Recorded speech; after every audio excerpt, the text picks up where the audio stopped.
What was the best you have no power here moment you have ever seen? I used to work for a super cunny manager when I worked at McDonald's.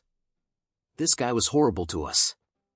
He was constantly bullying us, shit-talking us to customers, and doing everything in his power to make us miserable.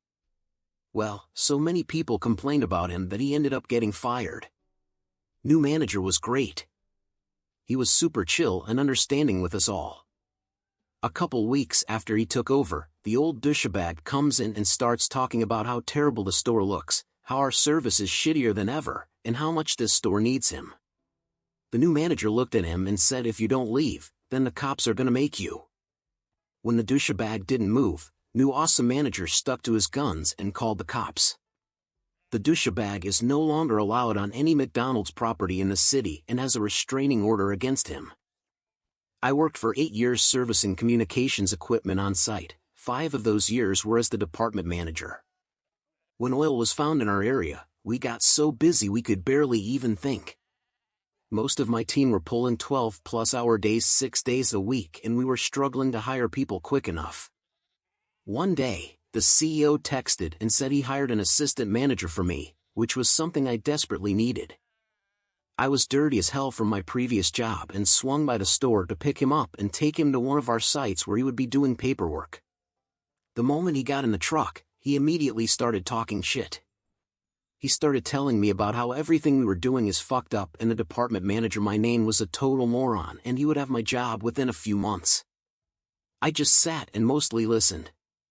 He obviously didn't know shit about my industry, and every time he would say something wrong, I would try to politely correct him and he'd either backtrack or insist that I was trained wrong.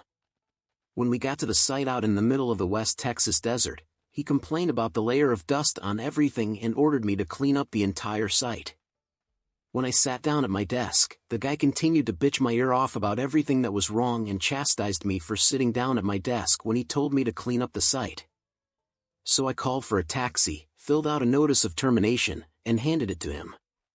He looked absolutely shocked. Then he defiantly protested that only CEO could fire him. I said, "In my name, right?" He sheepishly nodded. So I stuck my hand out for a handshake and introduced myself. I can teach anyone how to service equipment, but I don't have a clue how to teach someone to not be an asshole. When I was in high school, I worked at Popular Warehouse Club selling computers on the weekends. I was hired by the store manager via referral of a friend. I loved computers and they thought I'd make a good salesman, so my job was to stay in the computer department and sell computers, nothing else. Well, one of the shift managers didn't like that, and insisted that I needed to go fold clothes for a while. As in, half my damn shift. I told him that the store manager had instructed me never to leave the technology department, but he insisted. This went on for several weeks. The store manager showed up one weekend when both the power trip and shift manager and I were working. The store manager walks up with the shift manager close behind. Store manager slaps a stack of green bar paper, this was a while ago, down onto a shelf and points to some highlighted numbers. He looks at the shift manager and says, "Do you see this? This is our average technology sales numbers for the weeks you are on shift. See this number over here?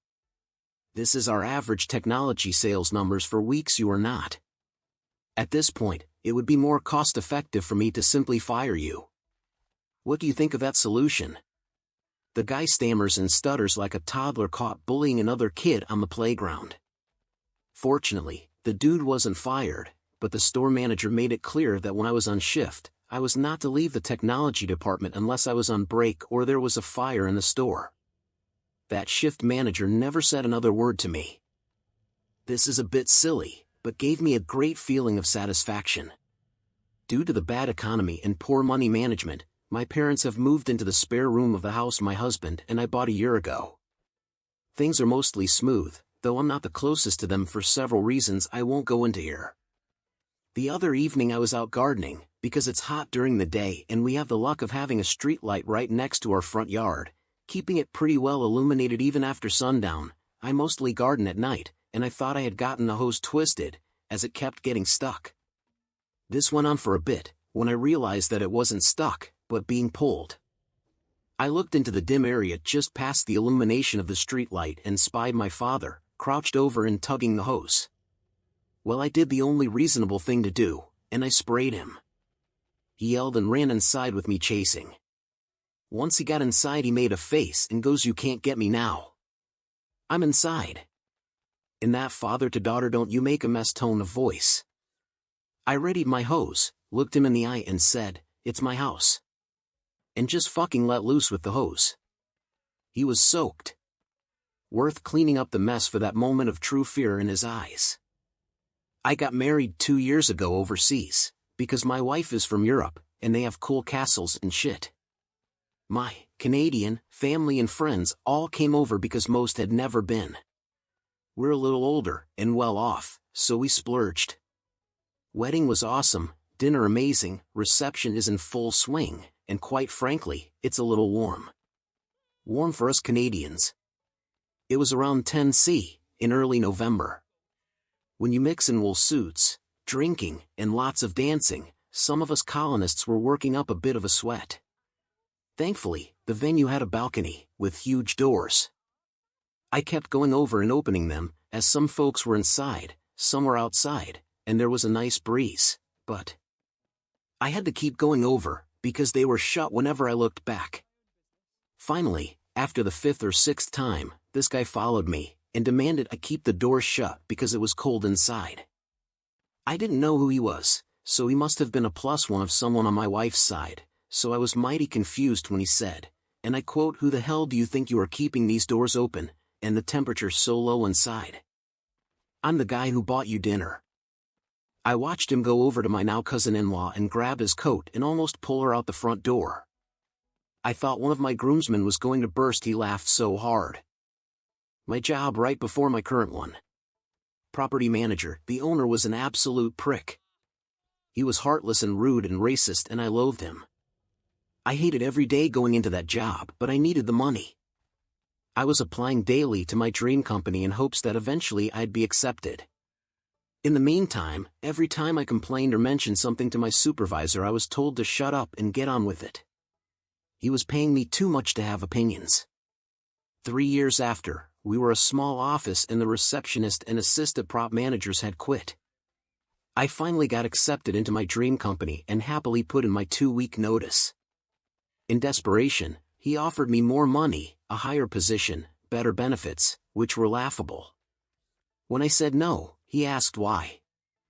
I have never felt more gleeful than the moment of when I said, "I don't know, I'm not paid to have opinions here." That was a year ago, and even now the look on his stupid old face gives me joy to this day. Edit, typo and obligatory, didn't expect this to blow up, but, yeah. I'm petty, what's new? LOL, thanks for the awards. To those who mentioned, this was a very brief summarized version, and yes, he did remember saying it to me. He told me I was being too sensitive and should take more money. I've kept in touch with my awesome supervisor, and in the year since I've left, the position has yet to be filled. Everyone keeps quitting because they can't work with someone like him. X and I were moving out after a breakup. Cleaning out garage. She was being critical of my post-breakup plan of moving in with a coworker until I could find a better place to live, as most options weren't great. I took a deep breath and laughed. This puzzled her. "Why are you laughing?" she asked. I collected myself and said, "Because this is the last time I have to listen to this. You don't get to be critical of anything I ever do, ever again." It was a really great feeling, because I literally thought of the "you have no power here" as I laughed. A while back, I got a job as a popcorn monkey in the local cinema, as a temporary thing while I figured out what the fuck I was doing with my life. There was a supervisor that had worked there since the site opened, around 5 years, who was a total bitch and had had numerous complaints about her from countless staff. In the first week, I nearly quit because of her attitude. As an example, one night I was on a close, and basically cleaned the entirety of the front of house on my own. I stopped to take a drink of water and she marched up to me going, "We don't pay you to stand around drinking, you know," to which I calmly responded that I was thirsty, and needed a drink of water, and if she wanted to tell me I wasn't allowed to have a glass of water then good luck, but I'm pretty sure health and safety would have something to say about that. She huffed about not having had a break all day, which I ignored. Cost not my fucking problem, but internally I was put out about it, because it was totally fucking pointless to be such a twat about things. About 2 weeks and I get promoted to supervisor, as I was clearly extremely competent by their usual standards. I could walk and fart at the same time, but she also gets promoted to floor manager, so she continues to work her little power trips and try and lord it over me, and everyone else. For weeks after that, I get another promotion to floor manager, and at this point we're equals, so she can't boss me around anymore. So instead, she tries a different tack, which is to try and lord it over me with her superior knowledge of processes, where to find stuff, etc. My response is to go, saccharine sweet, oh thanks. That's so helpful. I mean, you know how things work so much better than me, because you've been here 5 years, and I've only been here 6 weeks. She had a face like a smacked arse. It was delightful, smiley face. I grew up around a mother with dissociative disorder as well as narcissism. She was addicted to opiates as far back as I can remember, and would do anything to get them, and I mean anything. Growing up, it wasn't rare for her to have a tantrum during one of her highs and beat the shit out of me, break me down by picking apart every little thing she knew I was afraid or self-conscious of, and actively sabotage my relationship with my father and siblings. She would be up for days at a time, pass out standing up with her eyes glassed over and back hunched, and when she festered once again start moving and otherwise destroying everything in the house. There were times where I'd leave and the house would be clean, and come home and it would look as though a pissed-off tornado had run through the house, i.e. broken glass, animal feces, dirty clothes, roaches, empty pill bottles, ground-up pill residue, and other miscellaneous things littering the house. On particularly bad nights she would hallucinate, and during those times it wouldn't be uncommon to find pools of her blood on the ground from running through glass. I remember being up for days at a time because her and my father would scream at each other for days at a time without stopping, actively trying to get me to pick one side or the other, even if it meant barging into my room at 4 a.m. to begin their screaming match where I could watch. She manipulated me, abandoned me at times in the middle of nowhere when she'd meet up with her various sugar daddies. She was still with my dad during this, and never once apologized during her brief moments of mental clarity. If anything, she would blame everything but herself. In her mind she was infallible. Money was always a big issue since she couldn't work in such a state. She sold some of her pills, yes, but ultimately those funds were used to buy more drugs anyway. Because of this, we were homeless frequently, without power and water for literally years at a time, and barely ever had any food. It was almost every night I went to sleep with the only thing I'd have eaten that day being a school lunch. On weekends, sometimes I didn't eat at all. The rest of my family had no clue this was happening. During the summer when I was 16, my aunt, whom I hadn't talked much with since I was a lot younger, got in touch. She asked if I'd like to come to stay with them in Texas for a few weeks during the summer. Of course I said yes, and I was absolutely ecstatic. I didn't bother asking my parents since I'd be very much surprised if they even noticed I was gone, so they were unaware. My aunt drove up all the way to Iowa and stayed the afternoon with us. My parents seemed to lack the cognition to recognize she was even there out of the blue, so they didn't come out of their room.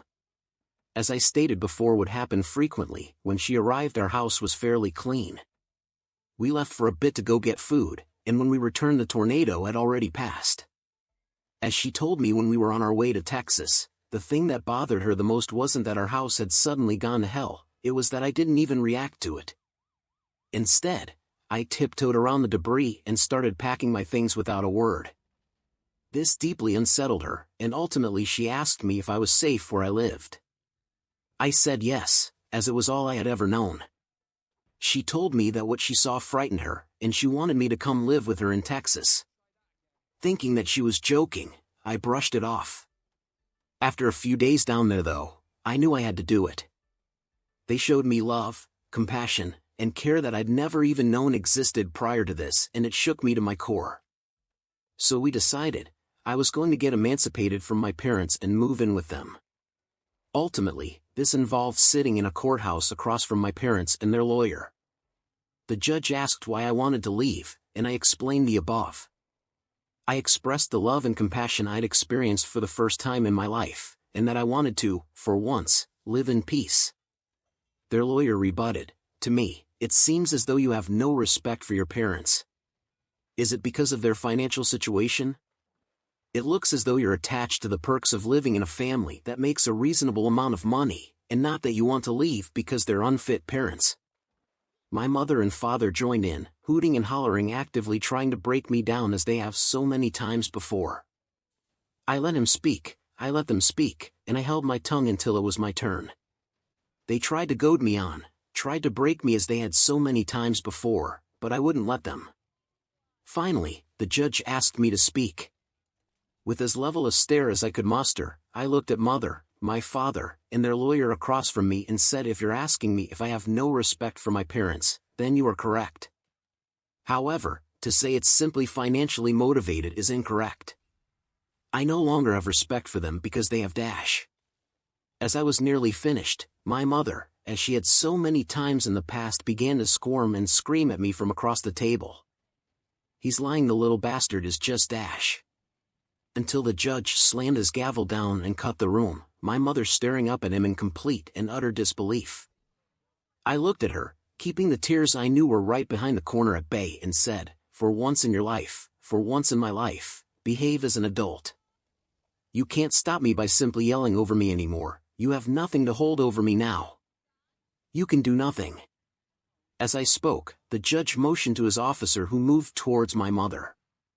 Her expression still frozen in complete bewilderment as the officer aggressively told her to get up out of her chair and escorted her out of the room.